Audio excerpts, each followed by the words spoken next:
এবারের Indian super লিগে নয়া ইতিহাস সৃষ্টি করেছে মোহনবাগান সুপার জায়ান্ট।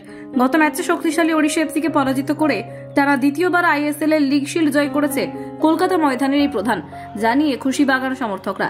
তবে শুধুমাত্র শিল্ড নয়, এই ধারা বজায় রেখে আইএসএল চ্যাম্পিয়ন হতে চান বাগান কোচ জোসে মলিনা। সেই মতো ফুটবলারদের প্রস্তুত করেছেন সবুজ মেরুন কোচ। নির্ধারিত সূচি অনুযায়ী আগামী শনিবার দেশের এই প্রথম ডিভিশন লিগের পরবর্তী অ্যাওয়ে ম্যাচ খেলতে নামে মোহনবাগান। মুম্বাইয়ের ফুটবল এরিনায় তাদের লড়াই করতে হবে শক্তিশালী মুম্বাই সিটি এফসির সঙ্গে। বর্তমানে সুপার সিক্সে নিজেদের নিশ্চিত করতে হলে এই ম্যাচে জয় ছিনিয়ে নিতে চাইবেন লালিয়াঞ্জওয়ালা সাংতেরা।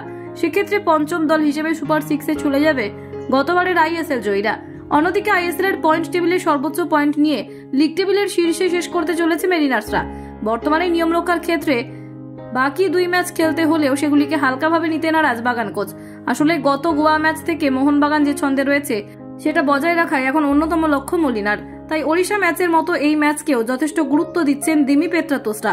উল্লেখ্য, এবারের এই ইন্ডিয়ান সুপার লিগের প্রথম ম্যাচে দেশের এই বাণিজ্য নগরীর ফুটবল ক্লাবের বিপক্ষে খেলতে নেমেছিল মেরিনার্সরা। ঘরের মাঠে সেই ম্যাচে এগিয়ে থেকেও জয় সুনিশ্চিত করতে পারেনি সুভাশিস বসুরা। তিরিও থায়ের ক্রোমার গোলের দরুন পয়েন্ট ভাগাভাগি করেই সল্ট লেক স্টেডিয়াম ছাড়তে হয়েছিল সবুজ বেরুরকে। সেই হতাশা কাটিয়ে এবার জয় চাইছেন বাগান ফুটবলাররা। তবে এমন গুরুত্বপূর্ণ ম্যাচে মেহতাব সিংকে সম্ভবত দলে ভাবে না মুম্বাই সিটি, যেটা নিঃসন্দেহে বাড়তি অ্যাডভান্টেজ যুক্ত করবে দলের ফুটবলারদের মধ্যে। বর্তমানে দুটি ম্যাচের জন্য নির্বাসিত হয়েছেন জাতীয় দলের এই তারকা ডিফেন্ডার।